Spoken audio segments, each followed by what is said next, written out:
Malam minggu.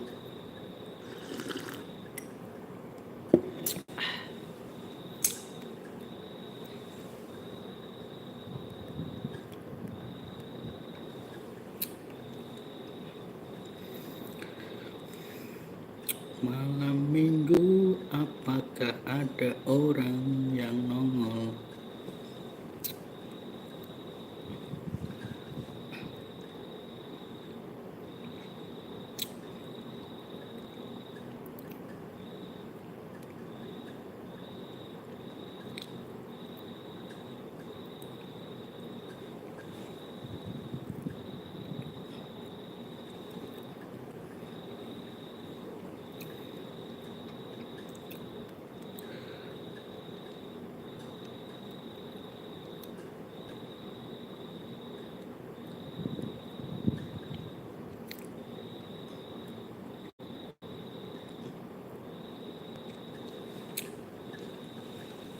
Apakah ada suaranya?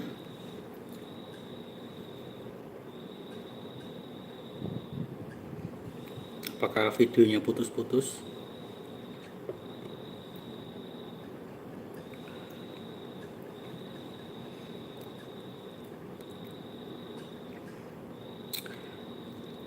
Soalnya lebarannya sudah selesai ya, jadi sinyalnya tidak tersangkut sama biskuit kaleng ya. Biskuit kaleng yang isinya seuprit.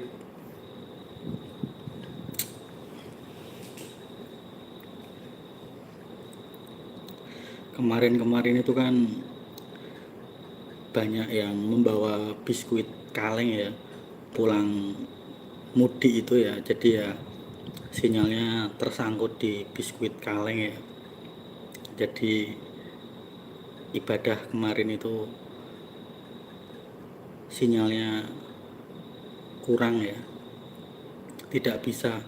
Tahu-tahu di Zoom ibadah kemarin itu hampir berapa ya, 20 kali atau lebih itu keluar masuk di Zoom ya, Zoom ibadah kemarin itu.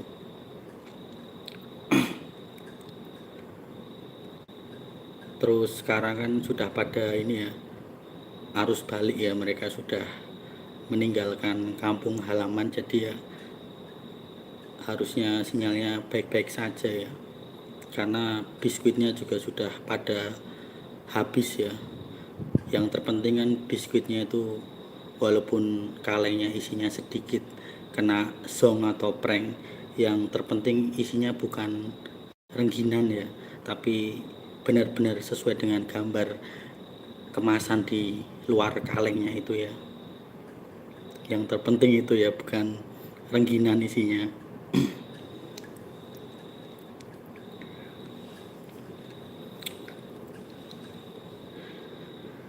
Jadi kemarin-kemarin itu sangat susah sinyalnya di sini ya, bertumbukan ya, bertabrakan dengan orang-orang yang sedang lebaran. Makanya kemarin tuh sebenarnya aku tidak ingin ikut ibadah ya, tapi mencoba apakah ada sinyal atau tidak. Ya walaupun keluar masuk Zoom ibadah, tetapi aku mencobanya ya, walaupun baru bisa lancar itu di jam 11 ya, karena memang sinyalnya sangat ramai, sangat crowded di sini. Makanya keluar masuk Zoom ibadah kemarin itu. Makanya aku tidak ikut menjawab kesaksian-kesaksian saat ibadah. Jadi sudah ada Bapak Surgawi ya, jadi ya melalui Bapak Surgawi saja sudah cukup ya, kesaksian-kesaksian, mimpi-mimpi penglihatan itu dibukakan atau disingkapkan.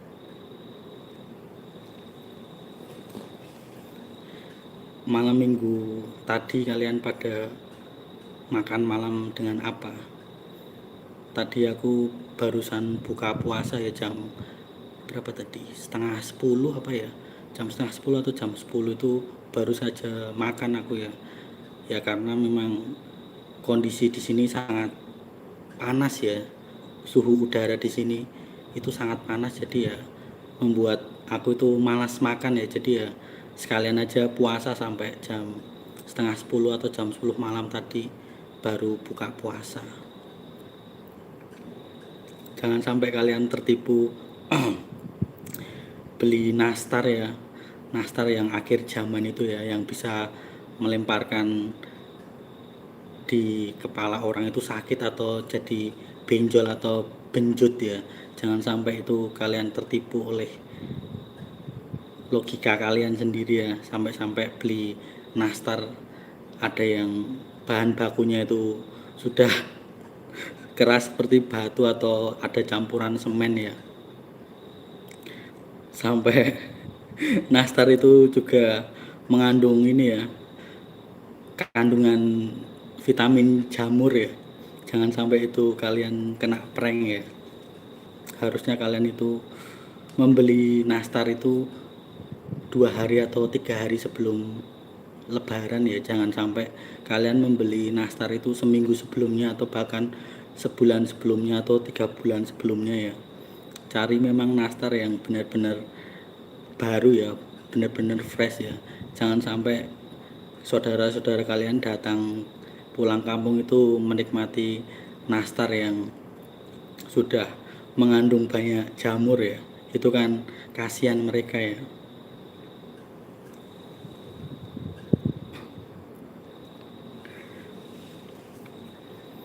Tadi malam kalian pada makan malam dengan apa? Lauk kalian apa malam minggu ini tadi?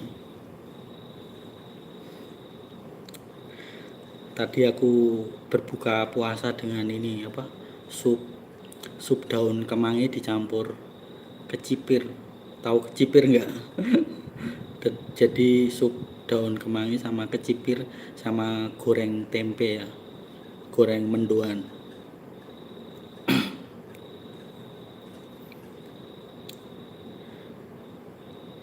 Beli dengan saudara atau tetangga yang biasa bikin dan fresh. Ini baru belajar buat nastar. Ayam rica sama filet ikan. Wih, makannya spaghetti coba. Orang luar negeri nih. Oma makan nasi ikan goreng tepung.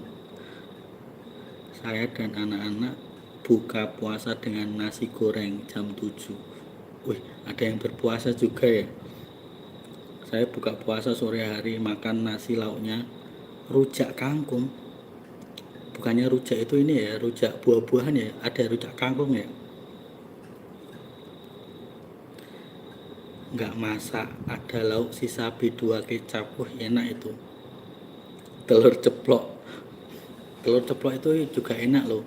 Kemarin aku lebaran ya, maksudnya 2 hari itu kan di sini tidak ada yang jual ya. Warung-warung itu pada tutup semua ya. 2 hari lebaran, bahkan baru buka warung itu hari Kamis ya. Jadi hari Senin, Selasa, Rabu itu 3 hari berturut-turut itu di sini warung pada tutup ya. Baru hari Kamisnya itu warung itu baru buka mie ayam sama bakso saja ya. Jadi menu-menu yang lain itu belum pada buka ya, karena pada libur ya. Makanya aku 2 hari kemarin itu yang waktu lebaran itu cuman makan ini ya, telur ceplok ya, telur goreng saja karena nggak ada yang buka warung di sini ya. Makan sate ayam. Baru dengar ada rujak kangkung. Iya, biasanya kan rujak itu isinya buah ya.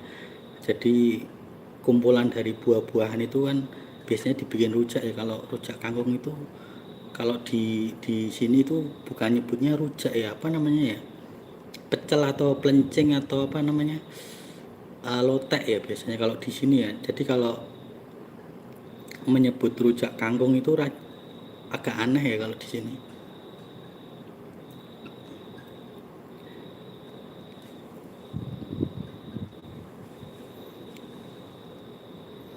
Ayam ungkep sisa kemarin sama baby buncis tumis pakai telur.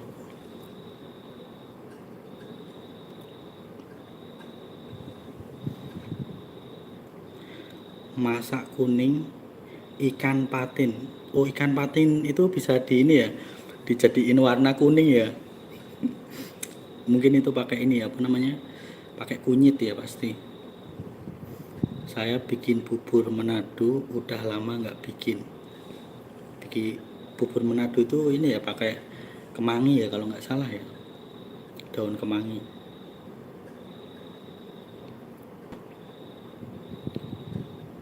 Tahu tek pakai kacang. Loh, memangnya kalau tahu tek biasanya pakai apa? Pakai air air itu air putih atau air teh? Oma saja baru dengar ada rujak kangkung, apalagi yang masih 20 tahun, 20 tahunan.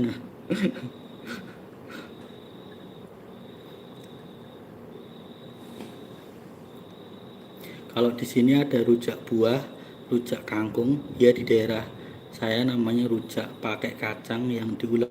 Oh, kalau di sini namanya ini pecel. Kalau nggak lotek ya, kalau pakai bumbu apa sambal kacang diulek ya. Pakai daun apa? Daun jeruk juga.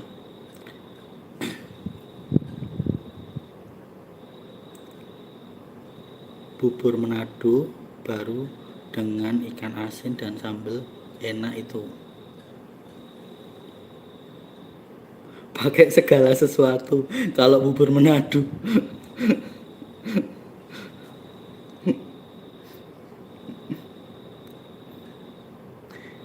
Itu masakan Kalimantan bumbu kuning. Oh, aku baru tahu sih kalau ada dimasak ini apa ya, ikan patin jadi warna kuning ya, kirain dia salah satu anggota Power Ranger ya.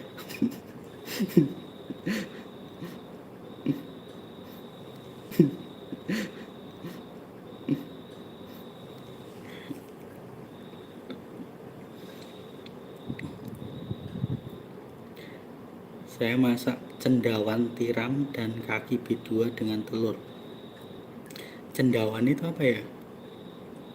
Cendawan itu guroan atau bercandaan?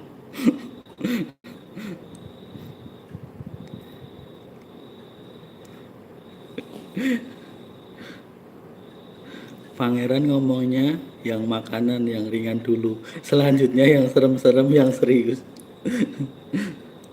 Buka dengan kari ayam, tambahin sayur-sayuran juga kayak sayur lodeh, dadar telur, dan rendang. Oh ya, apa, lebaran kemarin ya, 2 hari 3 hari itu kan pada rata-rata makan rendang ya, makan daging sapi atau daging kambing ya. Terus setelah selesai lebaran itu mereka balik lagi makan ini ya, makan mie ayam, makan bakso, makan ini ya, nasi kucing ya, nasi nasi sayur ya. Padahal kemarin 3 hari itu mereka sudah makan enak-enak ya, rendang ya.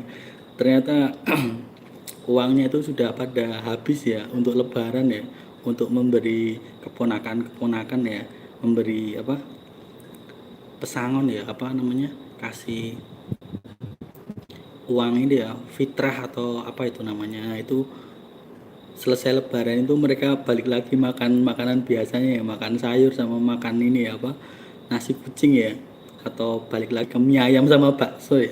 Jadi sudah tidak makan rendang lagi ya.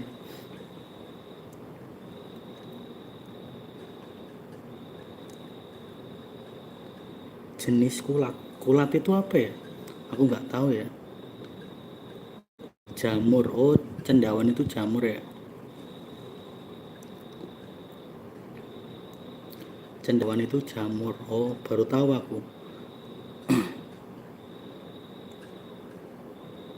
Oma dapat kiriman makanan lebaran dari keluarga yang muslim. Kalau empelai itu kan biasanya masak sendiri ya, jadi ya pasti masakannya itu enak ya dia. Jadi ya tidak usah ditanya lagi, kalau masak sendiri itu pasti enak ya. Beda kalau apa, beli jadi ya, mungkin belum tentu sesuai dengan selera.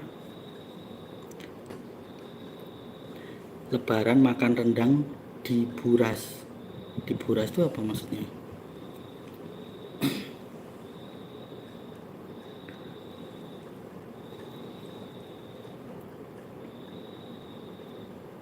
Kasihan apalagi kalau anak kos kembali lagi makan makanan ala kadarnya,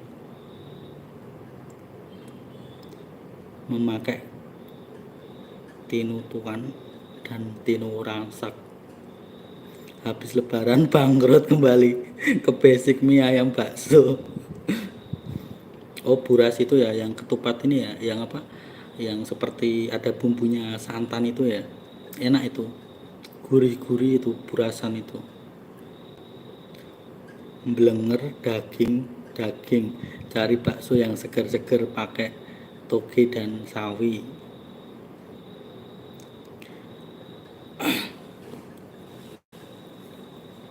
Kalau masak sendiri sih enak ya, bisa apa namanya, bisa sesuai dengan selera ya.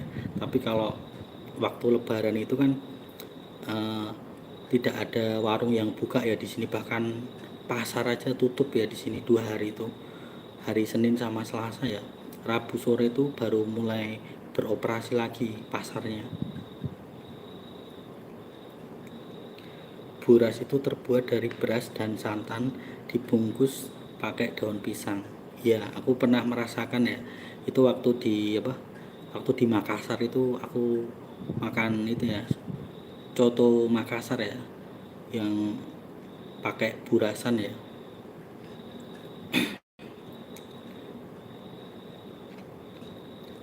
Ciri khas makanan Bugis atau Makassar.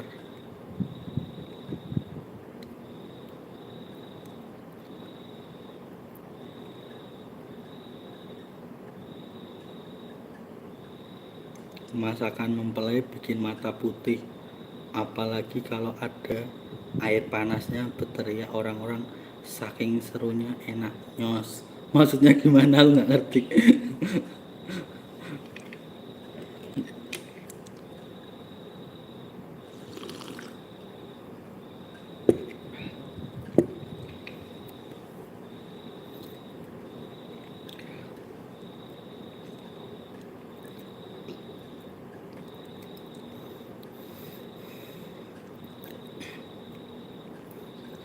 Ya seperti itu ya, masa-masa lebaran kemarin kan sudah selesai ya, masa pada kumpul-kumpul dengan keluarga, dengan sanak saudara.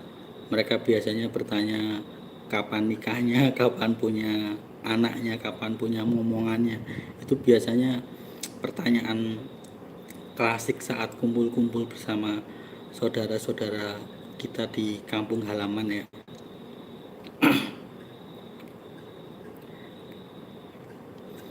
Setelah sudah selesai waktunya dan uangnya sudah pada habis saat lebaran ya, mereka pulang dan kembali lagi makan mie ayam sama bakso atau soto ya biasanya, atau makan nasi sayur.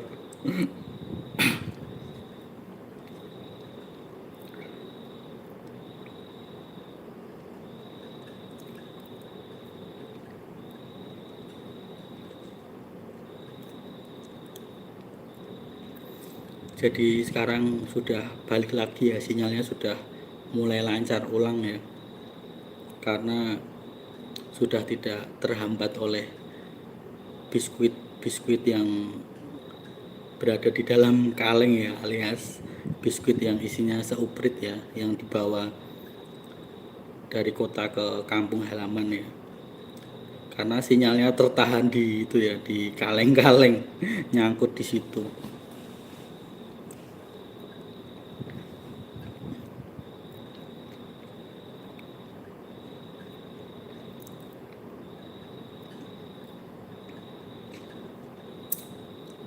Jadi puncaknya rame itu di sini hari Rabu sama Kamis ya, itu jalanan sama tempat-tempat itu mulai macet ya. Jadi hari ini ya, hari hari Sabtu itu mereka sudah arus balik ya. Jadi sinyal-sinyal sudah mulai lancar ya, karena sudah tidak tertahan oleh kaleng-kaleng biskuit ya.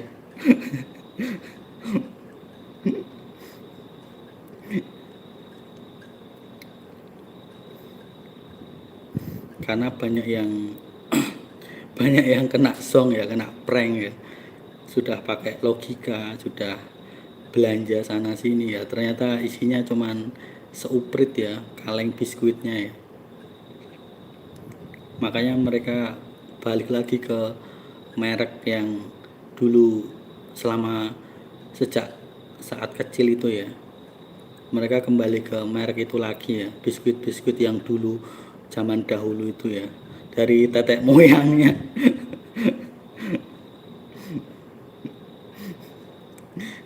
Mereknya ada yang merek kangguru juga ya. Diplesetin.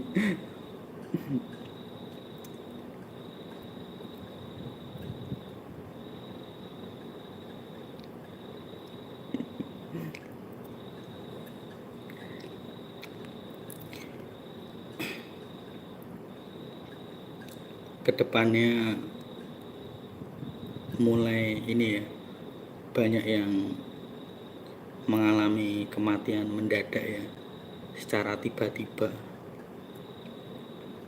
Bahkan sudah dimulai ya, efek akibat dari penggunaan.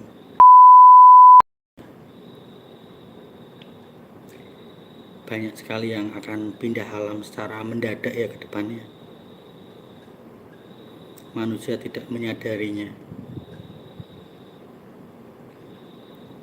Akan satu persatu ya. Bahkan sudah aku sampaikan beberapa bulan yang lalu atau bahkan tahun yang lalu ya, tentang efek itu ya. Entah jantung itu berhenti, pembuluh darah pecah tiba-tiba, padahal dilihat itu kondisi fisiknya amat sangat sehat ya. Pagi siang itu mereka berolahraga ya, kemudian sore atau menjelang malam itu mereka istirahat, sudah pindah alam ya. Mendadak begitu saja tanpa mereka itu tahu. Dan sudah pada mulai bermunculan ya, bahkan anak-anak kecil juga sudah pada mulai ya, akibat atau efeknya itu dari, apalagi nanti hemoglobin itu akan turun ya, sehingga membuat tiba-tiba pingsan dan kebablasan pindah alam ya. Mereka tidak menyadarinya, padahal mereka sudah dosis 4-5 tanpa mereka sadari. Mereka masih saja tidak tahu dan bebal ya, padahal sudah diberitahukan. Aku lihat itu ke depan itu amat sangat banyak ya, tiba-tiba saja mereka itu pindah alam ya, saat di dalam bis atau di dalam kereta sebagai penumpang yang duduk di kursi, atau bahkan sopir-sopir mobil online atau lain itu juga akan mati mendadak. Bahkan mereka yang menyopiri truk atau menyopiri mobil itu saat berhenti atau istirahat di warung, ketika sedang ngopi atau ngeteh, berhenti sejenak di warung, tiba-tiba itu mereka pada pindah alam, mainan HP, bersantai-santai, atau sedang beristirahat di pom bensin, tiba-tiba mereka pindah alam, mati mendadak, mati secara mendadak. Aku melihatnya sangat amat banyak ya, satu demi satu saling berguguran, saling tumbang satu dengan yang lainnya. Bahkan mereka yang berada di olahraga seperti renang, seperti badminton juga mendapatkan nasib yang sama ya, mati secara mendadak. Entah itu di dalam kolam renang, entah setelah berenang, entah itu mereka saat badminton atau selesai badminton, tiba-tiba saja mereka mengalami kematian mendadak. Tiba-tiba saja jantung mereka terkancing, pembuluh darah mereka pecah tanpa mereka itu sadari ya.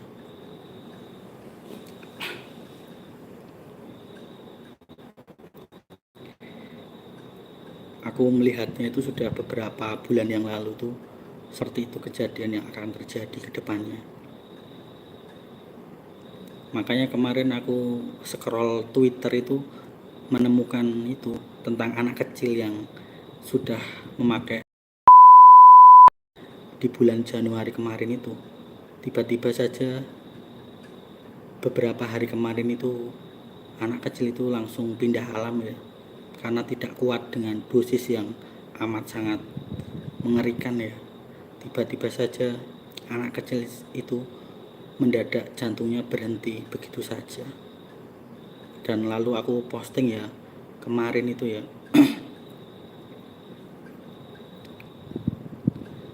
supaya kalian yang menyadarinya tidak lagi, karena amat sangat berbahaya.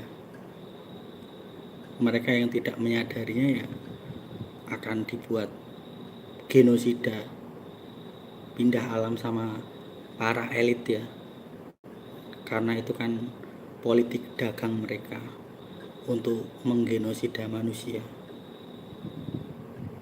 untuk mencuri semua aset-aset yang ada di dalam nomor rekening bank mereka.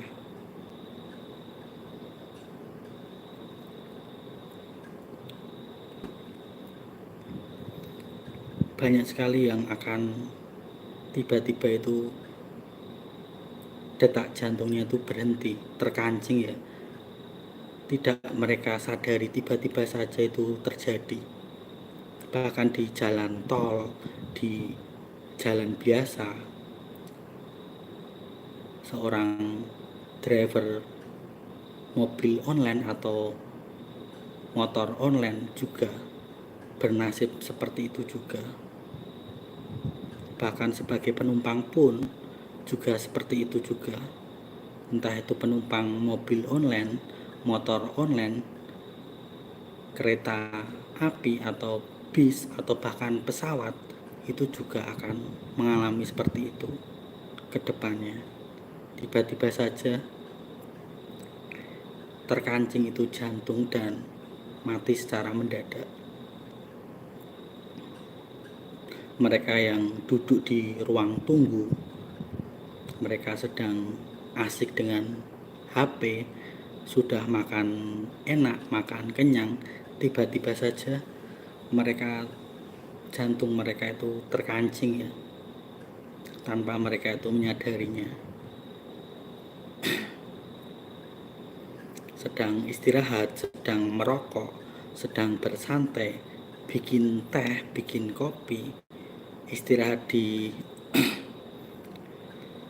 tempat rest area atau di tempat-tempat seperti pom bensin, tiba-tiba saja mereka pindah alam ya, mati secara mendadak. Banyak nanti ke depannya itu orang-orang pada kaget ya, tiba-tiba saja terkapar, lemas dan jatuh seperti pingsan, tetapi padahal mereka sampai kebablasan pindah alam. Dan sudah banyak sekali pendeta, romo, bahkan kemarin yang kejadian barusan uskup juga, itu sudah pada banyak sekali yang mati mendadak. Padahal dilihat sehat ya, dilihat mereka masih bisa sanggup untuk maraton, lari maraton ya. Tapi ya karena dosis itu sudah sangat tinggi ya, jadi mereka terkancing ya jantung mereka.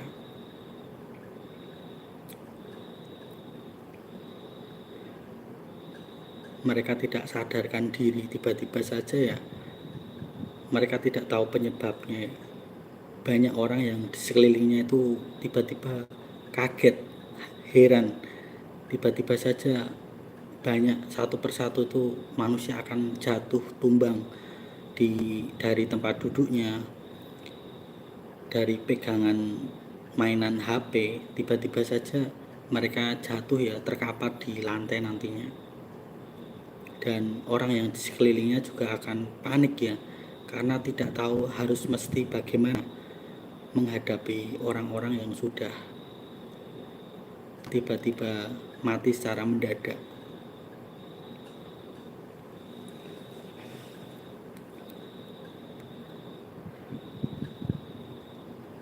Karena memang itu efeknya ya, itu akibatnya. Efeknya itu di bawah 10 tahun bahkan 5 tahun ya.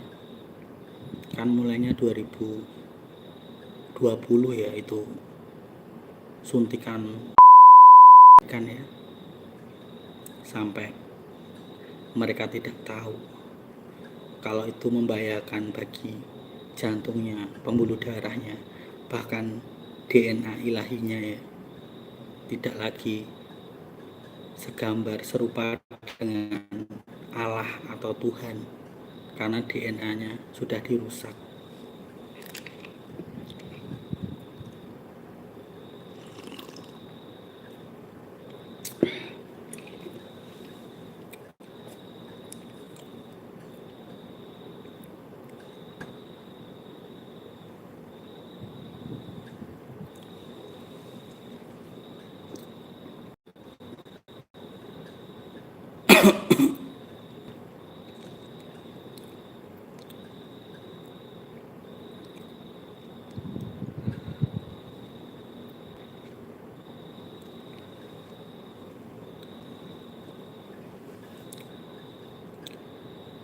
Lalu mereka yang bersantai atau sedang liburan di pantai juga, atau di tempat-tempat umum atau di taman, juga akan mengalami kematian mendadak. Tiba-tiba saja mereka alami begitu saja ya. Mereka sedang asik nongkrong di pantai atau sedang di outdoor, berjoget, bernyanyi di dalam gedung ataupun di luar gedung, itu mereka mati mendadak ya.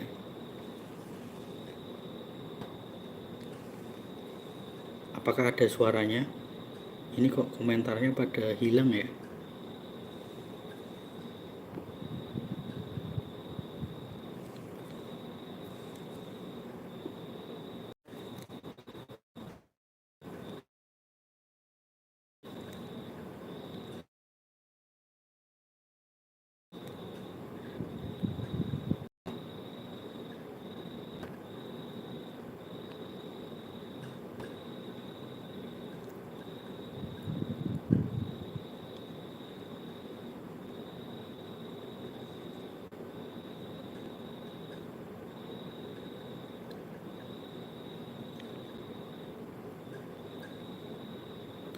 Tiba-tiba komentar kalian semua hilang ya, barusan muncul ya, terkancing ya.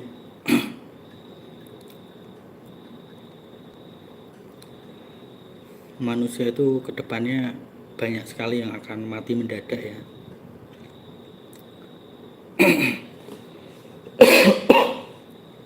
Mereka ya, apalagi yang sedang berjoget atau berpesta pora atau sedang karaoke ya khususnya, itu mereka tiba-tiba mati mendadak.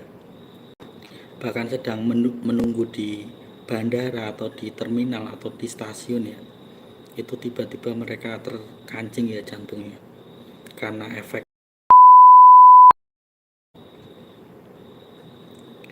karena sudah pada mulai ya bereaksi efek itu ya, tidak tidak kuat dengan dosisnya, jadi sudah menyebar kemana-mana ya. Yang sudah aku dulu katakan itu ya, namanya nanobot ya, itu sudah sampai ke pembuluh darah di jantung dan mereka mati secara mendadak.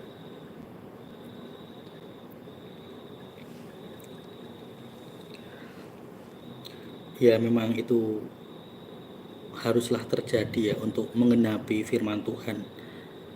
Mereka yang sudah terima tanda ya, mereka tidak tahu bahwa itu adalah tanda 666. Jadi ya itu resikonya yang harus diambil ya. Ya walaupun manusia masih belum mengakuinya atau masih bebal karena ada selubung yang tertutupi oleh hatinya, oleh mata batinnya, karena tidak memiliki kerendahan hati dan tidak memiliki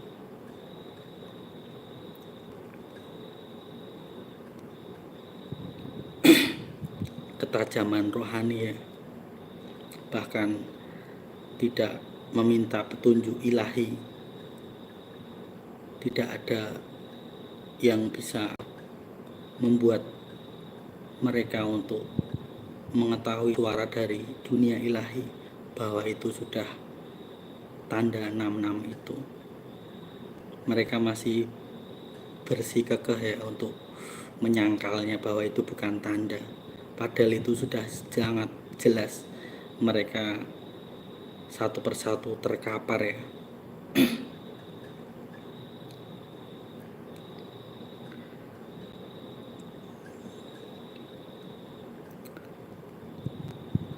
Mereka tidak mendapatkan hikmat ilahi karena mereka terlalu sibuk dengan dunia mereka ya. Mereka hanya sibuk untuk mengurus prioritas hidup mereka tanpa bertanya langsung kepada Tuhan, tanpa langsung untuk menanyakan apa yang dimau oleh Tuhan. Mereka tidak mencari sungguh-sungguh hadirat Tuhan. Mereka hanya setengah-setengah saja. Makanya mereka tidak tahu tentang tanda itu, karena mereka tidak mencari kebenaran. Mereka hanya mengikuti tren dunia ini. Apa kata orang yang mereka ikuti saja. Mereka tidak berusaha untuk mencari seluk-beluk di belakang diri.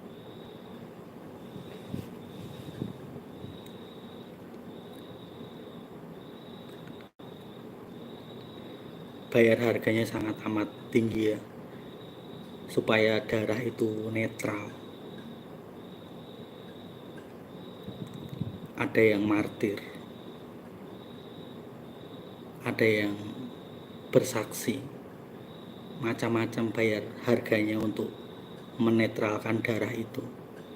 Karena ketika darah kalian itu netral, otomatis cahaya di dalam diri kalian itu akan keluar dengan kalian menangis, menyesal apa yang sudah kalian pakai di dalam tubuh kalian. Menangis, menutup pintu, berdoa, sujud di kakinya Tuhan, memohon belas kasihan, memohon pengampunan. Ketika kalian itu mulai ada cahaya, berarti darah kalian mulai dinetralkan. Tetapi ketika kalian tidak memiliki cahaya, berarti darah kalian belum netral. Kalian harus benar-benar berpuasa, bayar harga yang amat sangat tinggi. Setiap saat, setiap waktu kalian menangisi apa yang kalian sudah terima. Minta pengampunan kepada Tuhan. Benar-benar sujud di kakinya Tuhan, supaya kalian dinetralkan. Ketika darah kalian netral, kalian akan bercahaya, kalian akan bersaksi, dan ada juga yang ditentukan untuk martir, untuk menebus segala apa yang sudah kalian membuat hati Tuhan itu tersakiti, karena DNA kalian sudah hancur, sudah bukan lagi DNA ilahi, DNA murni, melainkan DNA manusia hibrid, manusia hybrid, campuran antara 666, setengah siluman kalau orang menyebutnya ya.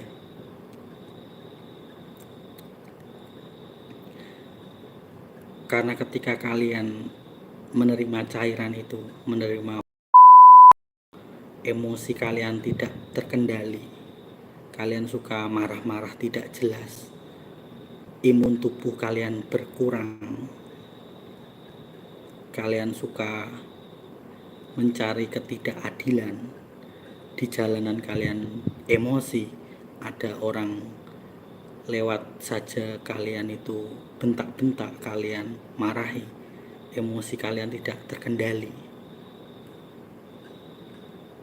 kalian suka menyalahkan orang lain, itu tanpa kalian sadari DNA kalian sudah berubah.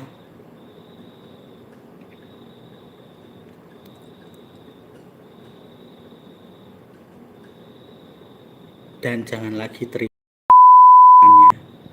di depan nanti, walaupun hidupmu itu akan sangat menderita atau kesusahan. Jangan lagi terima itu lagi. Apapun itu kondisi kalian, kalian harus mengandalkan Tuhan Yesus Kristus, karena bayarannya amat sangat tinggi.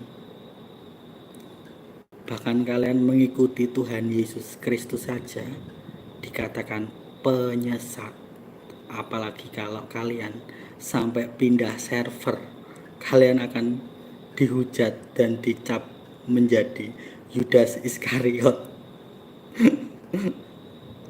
Dan itu sudah terjadi ya. Lama-lama itu manusia pada pintar, tidak selamanya manusia itu bodoh terus-menerus. Mereka sudah bisa menilai, oh orang ini hanya mengejar popularitas, mengejar uang, mengejar mamon, mengejar followers, mengejar pengikut. Makanya banyak manusia sudah mulai tersadarkan ya, sudah mulai membuat cap bagi mereka yang pindah server ya, langsung dicap mereka itu adalah Yudas Iskariot ya.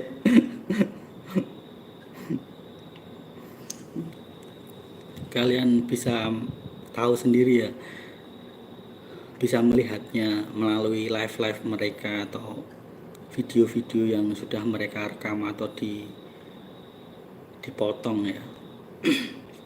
Manusia kan sudah pada mulai pintar ya sekarang, tidak mau mereka dibodoh-bodohi lagi ya, walaupun mereka tidak tembus dimensi roh dan kebenaran ya, tetapi ya seperti itulah kenyataannya ya di dunia sosial media. Itu kan membuat manusia itu tidak bisa berbuat apa-apa kalau sudah mendapatkan cap seperti itu ya. Manusia mau berekspresi apalagi ketika mendapatkan cap seperti itu. Mereka akan kaku, akan terlihat canggung ya ketika sudah mendapatkan cap dari netizen ya, dari khalayak ramai.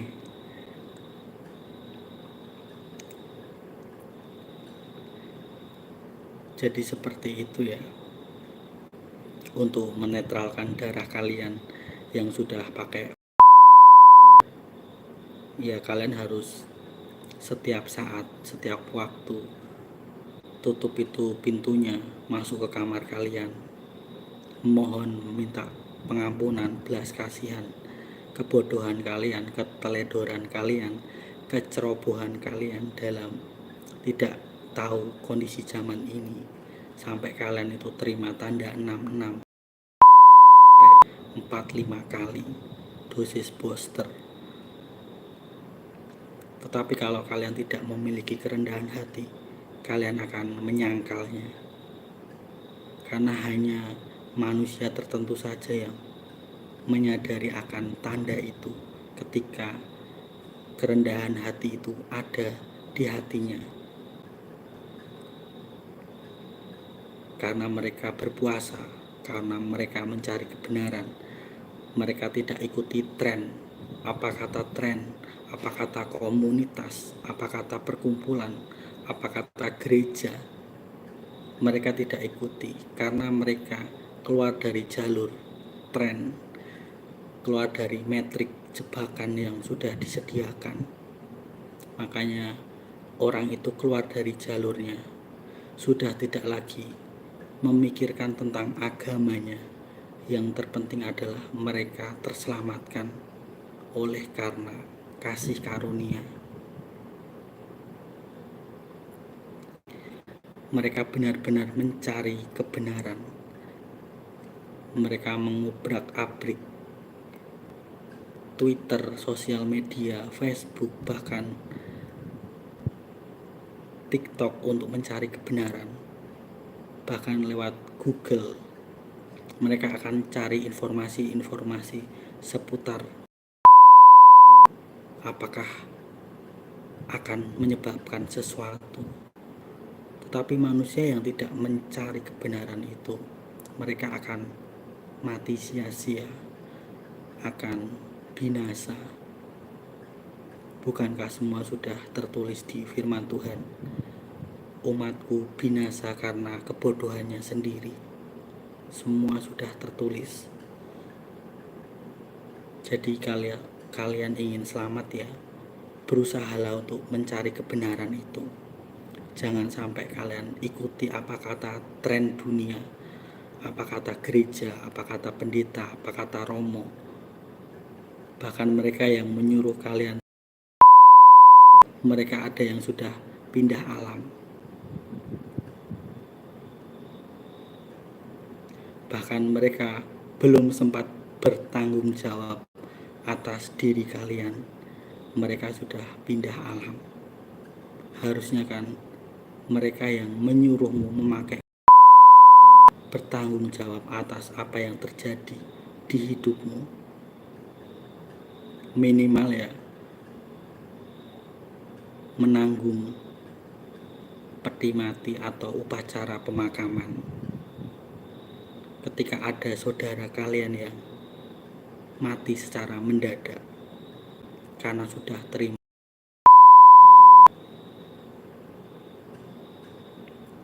Aku harus mengatakan hal ini supaya kalian itu tersadarkan.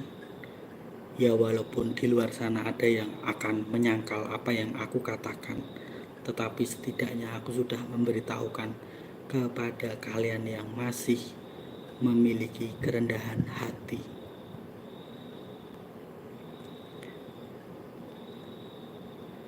Ketika dulu aku sampaikan untuk kalian saling bermaaf-maafan, untuk kalian saling mengampuni satu dengan yang lainnya, itu adalah tanda bahwa akan terjadi kematian yang mendadak ke depannya. Kalau kalian menyadari apa yang sudah aku katakan, sudah aku sampaikan beberapa bulan yang lalu, beberapa minggu yang lalu, tanpa kalian sadari atau bahkan kalian sadari, karena aku ingin kalian itu selamat. Aku tidak ingin kalian mati sia-sia hanya karena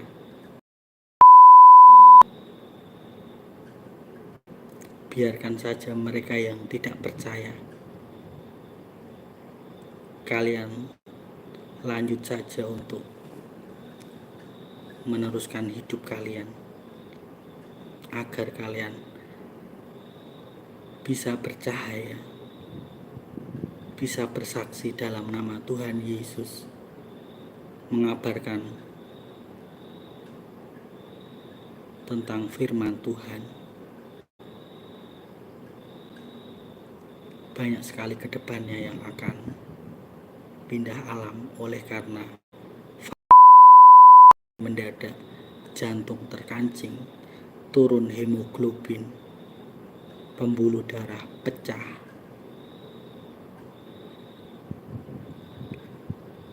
penurunan sel darah merah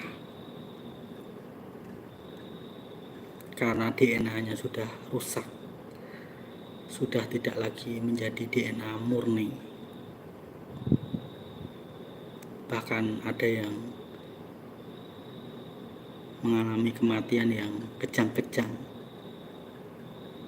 karena efek yang sangat amat hebat dibuatnya. Ada kandungan virus-virusnya juga, seperti HIV, AIDS.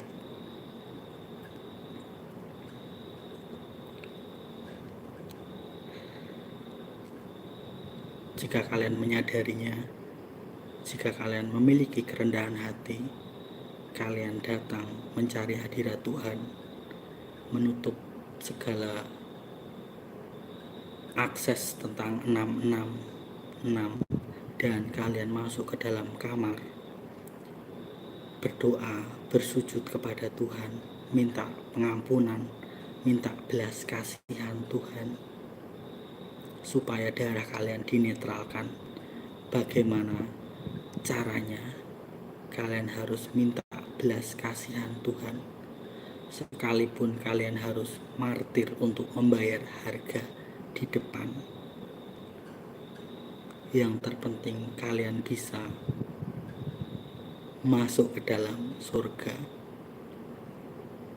Jangan sampai kebebalan kalian menyangkal suara kebenaran.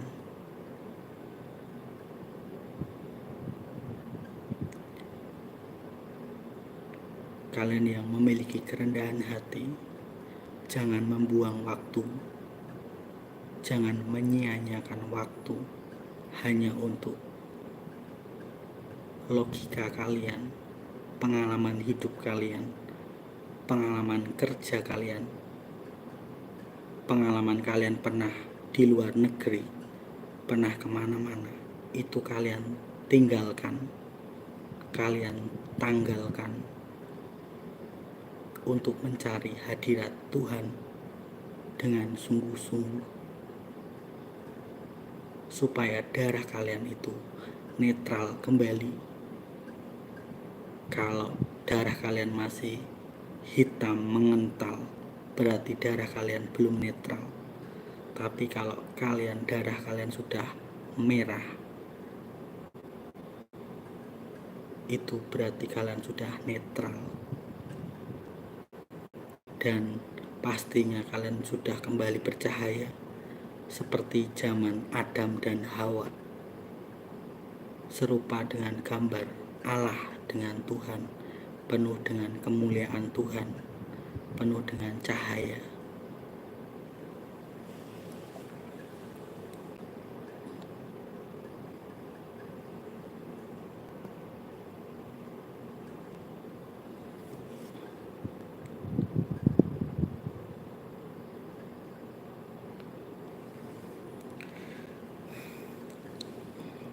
Kalian yang sudah menerima fakta, menyalahkan diri kalian,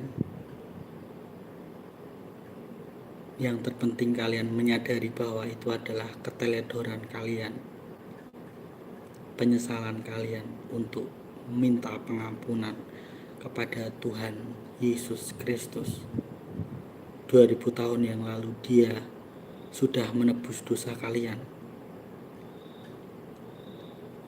Dan 2000 tahun kemudian, sekarang ini, Dia yang mampu menetralkan darah kalian juga. Kalau kalian percaya, kalau kalian mengimaninya, kalau kalian memiliki kerendahan hati, itu kembali lagi kepada hati kalian masing-masing. Tidak ada paksaan apapun.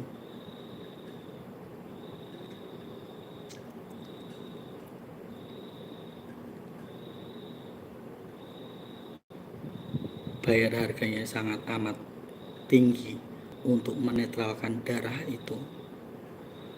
Kalian harus minta pengampunan, bersujud di kakinya Tuhan, benar-benar minta pengampunan, belas kasihan, menangis, bahkan sampai jungkir balik sekalipun, supaya darah kalian itu netral ulang.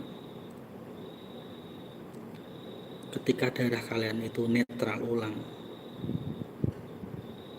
maka kalian akan menyadarinya bahwa kalian itu adalah anak-anaknya. Kalian bisa mulai untuk bersaksi, kalian bisa untuk bercahaya-cahaya, memuji memuliakan nama Tuhan.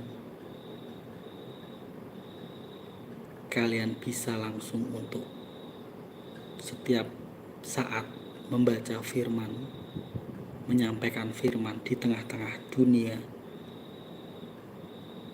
agar yang lainnya juga tertular dengan apa yang kalian sudah lakukan.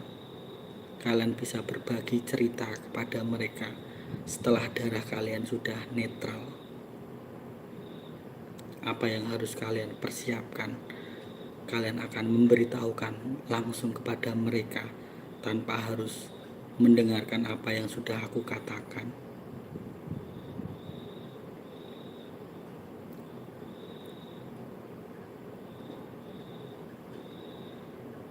Banyak sekali mereka yang akan pindah alam karena mereka tidak tahu. Bahkan mata rohani mereka tertutup oleh kebebalan mereka sendiri, oleh kekayaan mereka sendiri, oleh jabatan mereka, pengalaman hidup, pengalaman kerja, pengalaman pernah keluar negeri. Itu yang menutupi segala mata batin mereka, selubung-selubung.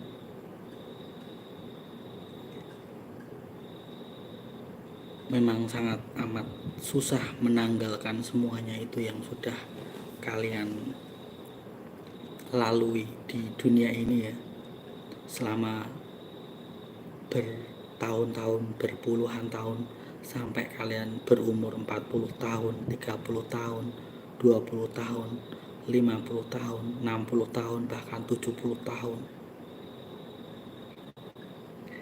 Padahal umur itu bukanlah tolak ukur. Ketika kalian itu nanti diubahkan tubuh, umur kalian akan kembali lagi kepada muda ulang, 12 tahun, 15 tahun, 17 tahun, 9 tahun, 8 tahun, atau mungkin 10 tahun. Itu tergantung kalian. Itu pun jika kalian diubahkan tubuh. Kalau tidak, berarti kalian harus martir di depan.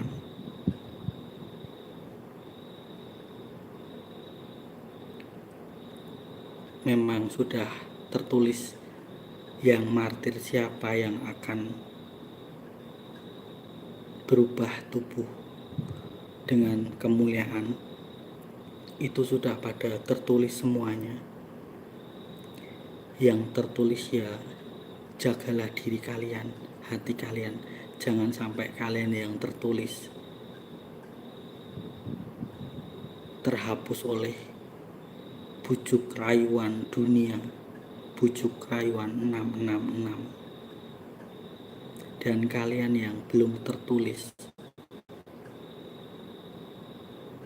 kalian harus mengejar itu semua dengan bayar harga, dengan martir. Apapun itu resikonya, kalian harus ambil dalam nama Yesus Kristus.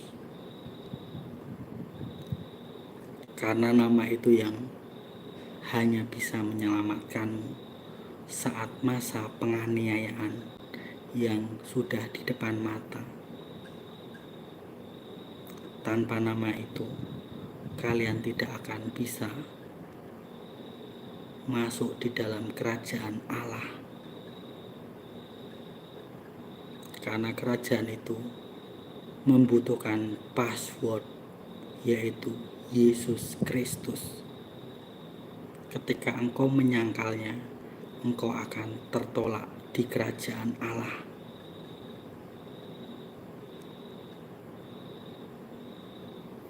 Ketika engkau menerima nama Yesus Kristus, otomatis kalian harus sanggup hidup menderita, bayar harga, supaya mendapat bagian dari kerajaan Allah.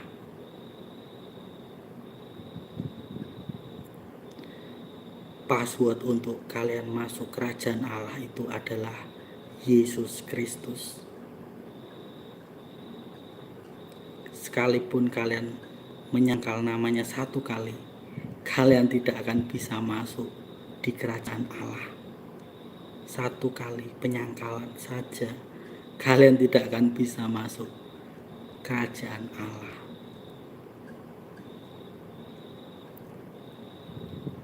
Karena nama itu yang bisa membuat kalian masuk di kerajaan Allah. Yesus Kristus, Tuhan alam semesta. Semua setan, iblis tunduk di hadapannya.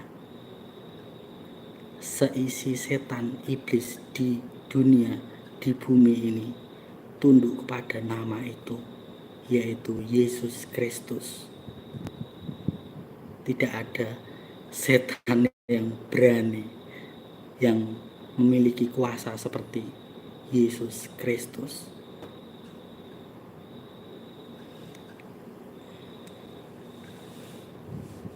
Itu passwordnya ketika kalian masuk kerajaan Allah. Ketika kalian mengalami martir, penganiayaan yang besar di depan nanti, peganglah nama itu. Nama itu yang akan menyelamatkan kalian saat martir, saat penganiayaan besar, siksaan yang amat sangat sadis, dahsyat yang belum pernah terjadi. Nama itu yang akan menyelamatkan kalian. Yesus Kristus akan mengutus malaikatnya ketika kalian martir untuk menjemput kalian,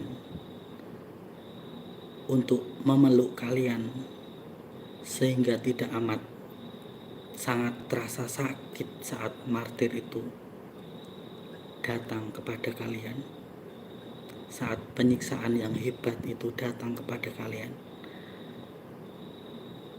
Rasa itu bisa menahanmu sehingga tidak teramat amat sakit ketika kalian memegang nama Yesus Kristus.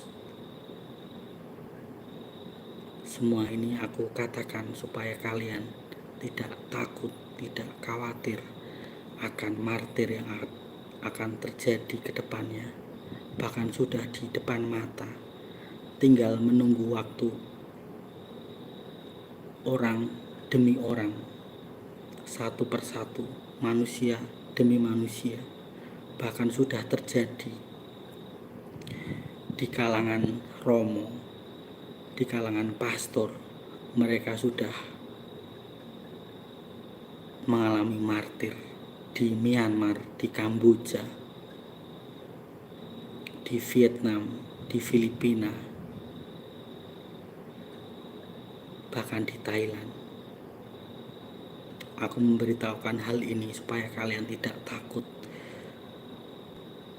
tidak gemetar, tidak khawatir, karena besok-besok kematian martir itu akan disiarkan secara live untuk mengguncang iman kalian. Apakah kalian masih ikut dengan Tuhan Yesus atau menyangkal nama Tuhan Yesus? Goncangan itu amat sangat hebat saat penyiksaan, siksaan yang belum pernah terjadi.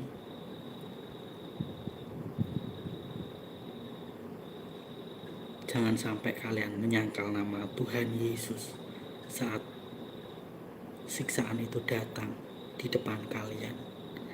Pegang erat nama itu, nama yang paling berkuasa di langit, di bumi, di surga dan di neraka, Yesus Kristus. Aku menyampaikan hal ini supaya kalian tidak takut, tidak khawatir,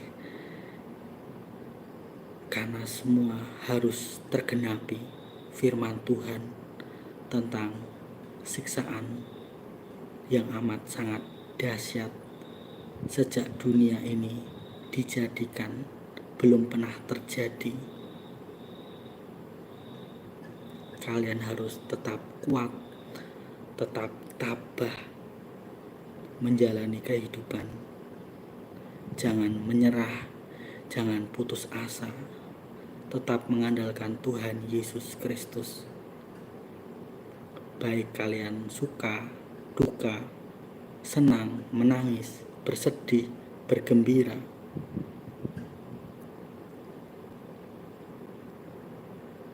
kalian harus memegang erat nama itu, nama yang paling berkuasa. Dan hanya nama Yesus Kristus yang bisa menyelamatkan kalian. Selain nama itu, mustahil dan tidak akan mungkin bisa menyelamatkan kalian.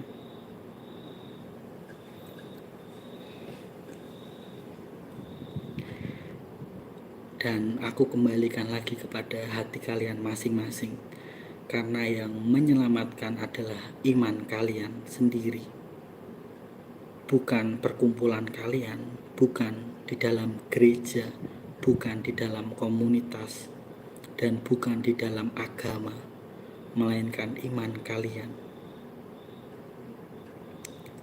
Hanya iman kalian yang bisa menyelamatkannya. Kehendak bebas, kalian memilih siapa.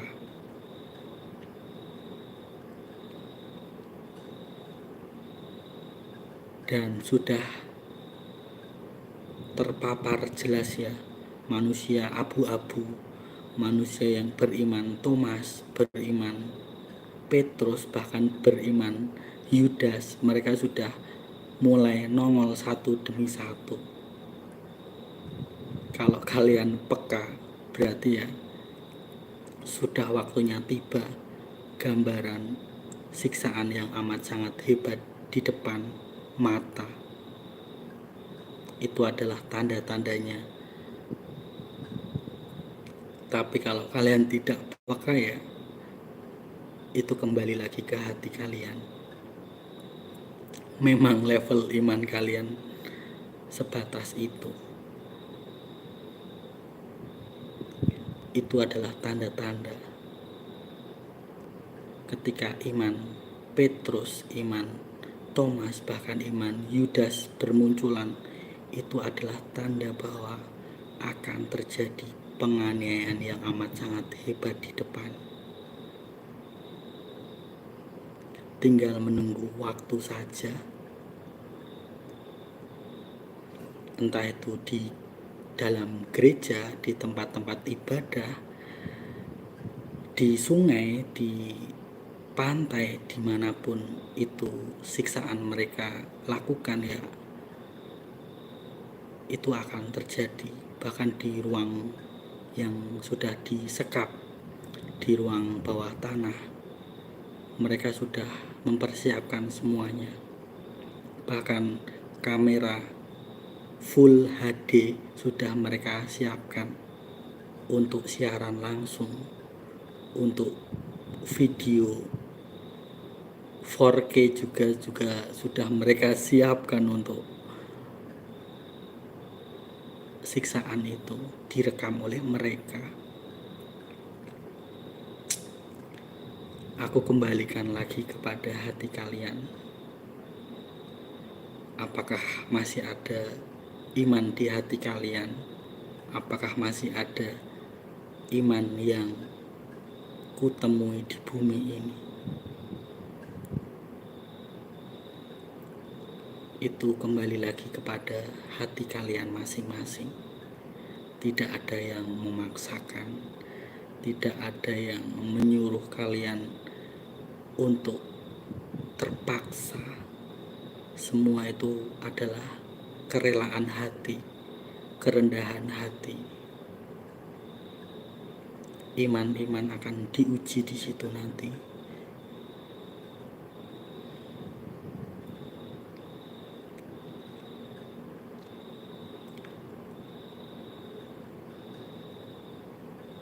Aku menyampaikan akan hal ini supaya kalian itu tersadarkan, walaupun waktu tersadarkannya itu nanti saat kalian sudah di depan antikristus, kalian baru menyadarinya.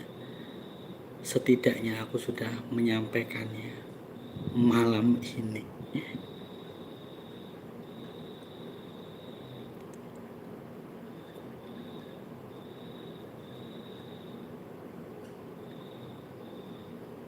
Karena banyak sekali sebelum penganiayaan yang besar, banyak sekali kejadian manusia itu akan mati secara mendadak.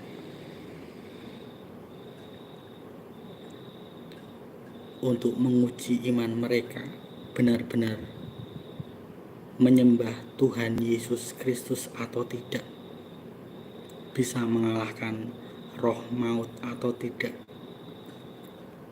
atau hanya tunduk atau takluk dengan roh maut dan tidak bisa bangkit, tidak bisa bangun setelah kematian mendadak. Padahal ini sudah memasuki 1000 tahun. Harusnya manusia yang meninggal dia bisa bangkit ulang